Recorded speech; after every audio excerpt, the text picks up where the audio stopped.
Scott, this is a very difficult subject to bring up, but it was brought up to me in front of my husband with a top doctor out of Boston. And he said hospice could euthanize because my husband did not want to live the way he's living. His quality of life was impaired. And I sat there in a shocked state. But then I read that Dr. Scott Peck wrote Denial of the Soul, Spiritual and Medical Perspective of Euthanasia and Mortality.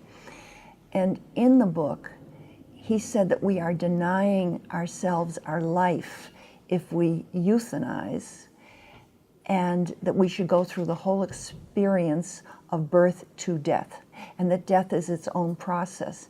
And I thought that was, he's against euthanasia. And he is a medical doctor out of Harvard, and he's also a theist. So I thought that was a very good way of putting euthanasia, because, you know, when our dogs are suffering or our cat, we say that we're helping them. Right. But I never knew that we talked about it for human beings other than Dr. Kevorkian. Right. And I know that Oregon, I think you can go with a physician-assisted. But you take the Hippocratic Oath. And so there's a real dilemma there. Yes. And how does hospice handle that? It's a tough subject. It is. It is a very difficult subject, and I think it's one of those ones that, you know, every individual has a feeling about it, but it makes you address your own mortality in your own ways. But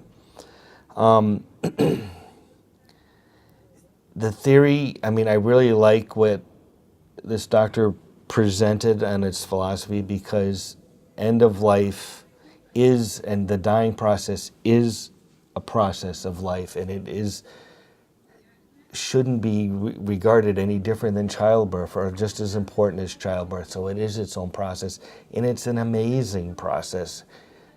And one of the reasons why I do this work is every individual, every death is unique, and unique towards that individual with their own whole life spans worth of experience ending, and it's amazing. However, you know, the thought or the theory or the philosophy of euthanasia, we, as a hospice nurse, tippy-toe around that line every day. Physician-assisted suicide is not legal in New Hampshire, though it's been brought to the legislature once or twice, I believe. I know it's been up at least once. I've had discussions with doctors, hospice doctors, and doing the right thing. When you have a patient who's riddled with cancer and dying of cancer and fully aware of it and in the most excruciating pain, and there's not enough medicine in the day to take care of that, and watch somebody suffer through that, where does the line of compassion get drawn? Do we, you know, I've had a patient ask me, what's it going to take to make me go to sleep? And what, as a nurse, we're trained to help and be compassionate, you know, and that does touch as a nurse's heartstrings. But is it, you know, we talk about quality of life. Is it quality of life to lay there for 12 hours and suffer in excruciating pain? Either. So what inevitably happens, we start working with the medications, we get the patient comfortable enough for the body to complete its own process and pass. And to go back to one of the misconceptions, people associate hospice with morphine, and morphine's it's a miracle drug, and I've seen it help many patients, but a lot of people have the misconception that it's what's going to kill somebody. When we start morphine in hospice, that's the end.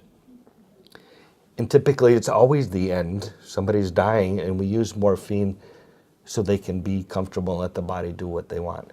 So is that considered euthanasia? Do we giving enough morphine to get them out of discomfort and all of a sudden they pass away? I don't know. I'm just here to do my job. I think everybody's death is in somebody else's or other powers' hands. And I just hope that I can help. You know, some people may look at that as euthanasia. I know if it's my time and I had the opportunity to be on hospice, I think that's why I'm doing this work, is I just hope that, you know, I get treated so that I can have a peaceful, dignified passing experience.